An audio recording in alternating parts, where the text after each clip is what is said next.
भाई पॉपुलैरिटी तो अब वो एक बच्ची ने हल्की आंच पे डांस किया उसके करोड़ों फॉलोअर बन गए। पॉपुलैरिटी हासिल करना कोई इतनी बड़ी बात नहीं है। हुसैन भी उतने ही पॉपुलर हैं जितना यजीद पॉपुलर। उस गुफ्तगू का ये छोटा सा एक फिक्रा निकाल के उसे वायरल किया गया और उसे सियासत से और नौजुबिल्ला उसे सियासतदानों से जोड़ने की बात करके तो मुझे अपनी तरफ से गंदा किया जाने की कोशिश की जा रही है। जरूर ऐसी हरकतें करें मगर इस मजहब ना इस्तेमाल करें। अस्सलाम वालेकुम। तमाम तारीफ़ें रब्बे इज़्ज़त जलाल के लिए और लाखों दरूद हुज़ूर ख़ातमुन नबिय्यीन अलैहिस्सलाम के लिए।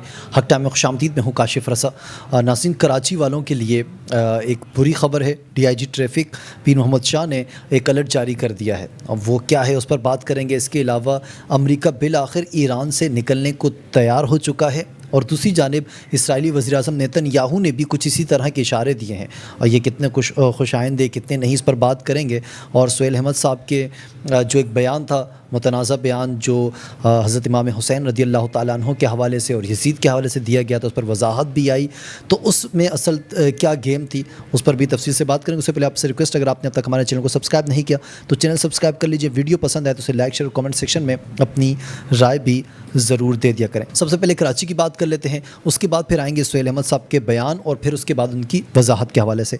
DIG ट्रैफिक पीर मोहम्मद शाह ने ख़बरदार किया है कि जिसकी गाड़ी पर नंबर प्लेट नहीं होगी उसकी गाड़ी को बंद कर दिया जाएगा। नंबर प्लेट दिखाकर गाड़ी छोड़ दी जाएगी। जिन अफराद के पास नंबर प्लेट ही नहीं होगी उनकी गाड़ियां जब्त कर ली जाएंगी और अदालत से छुड़ाई जा सकेंगी। हमारे साथ एक्साइज, CPLC, डिस्ट्रिक्ट पुलिस और ड्राइविंग लाइसेंस ब्रांच का अमला भी मौजूद होगा। तो अब काउंटडाउन शुरू हो चुका है, सख्त कार्रवाइयाँ जो हैं उनका भी आगाज़ हो चुका है। तो कराची वाले जो हैं वो फिर अब होशियार हो जाएं। अगर आपकी गाड़ी में नंबर प्लेट नहीं है या फिर आपने उनके हिस्से जो हैं वो गायब किए हुए हैं या नंबर प्लेट आपने घर पे रखी है चालान से बचने के लिए, तो याद रखें यह आपके लिए ज़्यादा मसला बन सकता है कि अब अगर आप अदालत का दरवाज़ा खटखटाएंगे या फिर आप जाके केस लड़ेंगे या दीगर मसले मसाइल का सामना आपको करना पड़ेगा। तो उससे बेहतर यही है कि अपनी गाड़ी में नंबर प्लेट लाजमी लगवाएं या किसी भी वजह से नंबर प्लेट हटा दी है आपने या नंबर आपने आगे पीछे किए हैं तो दुरुस्त नंबर के साथ अपनी गाड़ी चलाएं ताकि आपको किसी तरह का कोई जो है वो मसले मसाइल का सामना आपको ना करना पड़े। अब एक और ख़बर कराची से ही नाज़रीन, फैंसी नंबर प्लेट के ख़िलाफ़ जो मुहिम चल रही है उस हवाले से एक कमसन कार ड्राइवर बच्चे को रोका गया।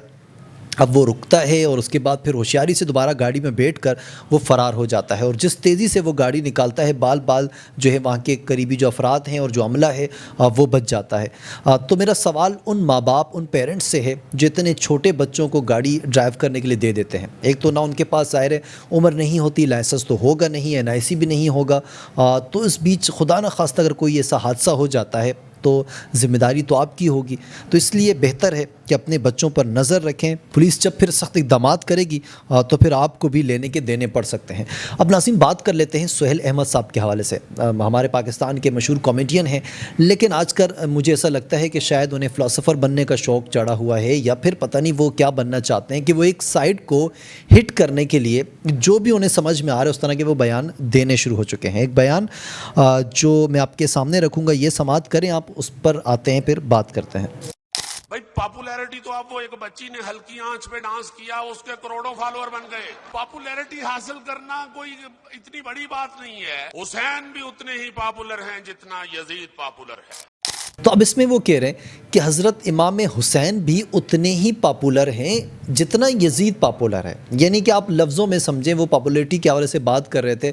अब ज़ाहिर है सीधा सा मतलब इमरान खान साहब को टारगेट करना था। देखिए इमरान खान साहब से मेरे अपने ज़ाती बहुत से इख्तिलाफ़ात हैं, लेकिन वो शख्स इस वक्त पाकिस्तान की सबसे बड़ी जमात का सबसे ज़्यादा पसंद किए जाने वाला एक लीडर है, इसमें कोई दो राय नहीं है। उसके मुकाबले में दीगर जमातें अगर आप उठा के देख लें तो हर जगह पसंद नापसंद मौजूद है। जहाँ इमरान खान साहब को पसंद करने वाले लोग हैं वहीं उनके नापसंदीदा अफराद की तादाद भी कहीं ज़्यादा है। लेकिन आप ये नहीं कह सकते कि उनको पसंद करने वाले जितने भी हैं वो ऐसे या ऐसे या ऐसे हैं। आप उन पर टारगेट नहीं कर सकते। आपको खान साहब से इख्तिलाफ़ है, आप इख्तिलाफ़ रखें। इख्तिलाफ़ जो है वो हुस्ने राय है या आप इख्तिलाफ़ आपका हक़ है, आप रख सकते हैं। लेकिन ये बात करते हुए जो मिसाल उन्होंने दी कि हज़रत इमाम हुसैन भी पॉपुलर हैं और यजीद भी पॉपुलर है, ये अलग बात है कि उन्हें अच्छे लफ्ज़ों में याद रखा जाता है, इन्हें जो है वो बुरे लफ्ज़ों में याद रखा जाता है। तो मेरे ख़्याल से देखें कुछ मिसाल ऐसी होती हैं कि जिनके कोई सर पाँव ही नहीं होते, تو اب آپ کیا حضرت امام حسین رضی اللہ تعالیٰ عنہ اور یزید کو یہاں لا کے کھڑا کر رہے ہیں، نعوذ باللہ من ذالک؟ تو میرے خیال سے وہ لوگ کہ جنہیں دین اسلام کے بارے میں، دیکھیں ہم بھی نہیں کہتے کہ ہمیں بہت کچھ پتہ ہے، اسی لیے ہم بھی احتیاط کرتے ہیں، لیکن اگر آپ کو دین اسلام کے بارے میں، شریعت کے بارے میں، اسلاف کے بارے میں معلوم ہی نہیں ہے تو اس طرح کی مثالیں دینے سے بھی آپ کو گریز کرنا چاہیے۔ یہ اسی طرح آپ لے لیں کہ جیسے میں ڈاکٹر نہیں ہوں لیکن میں بتاؤں گا کہ یہ نس یہاں سے کاٹیں، آپریشن آپ نے کرنا ہے تو آپ اس طریقے سے کریں، تو جب ہم یا پھر وکیل نہیں ہیں تو ہم انہیں مشورے دیتے پھریں، تو اگر جو فیلڈ آپ کی ہے ہی نہیں تو آپ نے اگر مثال دینی بھی ہے تو اپنی فیلڈ سے متعلق دیں، اپنی کامیڈی سے متعلق آپ کوئی مثال دے سکتے ہیں۔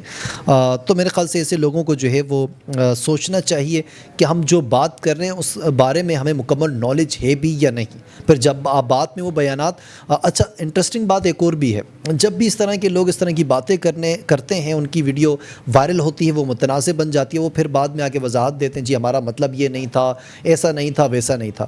تو ایک سوال یہ بھی بنتا ہے کہ ویڈیو وائرل ہونے کے بعد بھی وضاحت کیوں جاری ہوتی ہے؟ جب آپ نے بات کی چند سیکنڈز کے بعد ہی آپ کو اندازہ ہو جانا چاہیے تھا کہ جی میرے سے بلنڈر ہو گیا، یہ مجھ سے غلطی ہو گئی ہے، تو آپ اس وقت بھی کہہ سکتے ہیں کہ جی میرا کہنے کا مقصد یہ نہیں یہ تھا۔ ویسے تو آپ کو احتیاط کرنی چاہیے، لیکن اگر انسان ہے غلطی ہو جاتی ہے تو فوراً ہی کیوں وضاحتی بیان نہیں آتا؟ کچھ گھنٹوں یا کچھ دن کے بعد ہی وضاحتی بیان کیوں جاری ہوتا ہے جب ٹرول ہر جگہ آپ کو کرنا شروع کر دیا جاتا ہے؟ تو میرے خیال سے مجھے ایسا لگتا ہے کہ شاید یا تو یہ سوچی سمجھی سازش کا حصہ بھی ہو سکتا ہے، یا پھر شاید جان بوجھ کر نہ بھی کیا ہو، غلطی سے بھی ہوا ہو، تو اس پر جو ہے اس طرح کے الفاظ پر اجتناب کرنا زیادہ ضروری ہے۔ اب ناظرین بات کر لیتے ہیں امریکی صدر ڈونلڈ ٹرمپ کے حوالے سے۔ انہوں نے اپنے آفس میں بات کرتے ہوئے کہا کہ ایران میں امریکی مہم جلد ختم ہو جائے گی۔ امریکی صدر کا کہنا تھا کہ امریکی فوجی کارروائی 2 یا 3 ہفتوں میں ختم ہو جائے گی۔ ایران میں رجیم چینج پہلے سے ہو چکی ہے، لیکن رجیم چینج امریکہ کا مقصد نہیں تھا۔ دراصل وہ کہہ رہے ہیں کہ امریکہ کا مقصد تھا کہ ہم ایران کو روکیں کہ کہیں وہ ایٹمی طاقت نہ بن جائے۔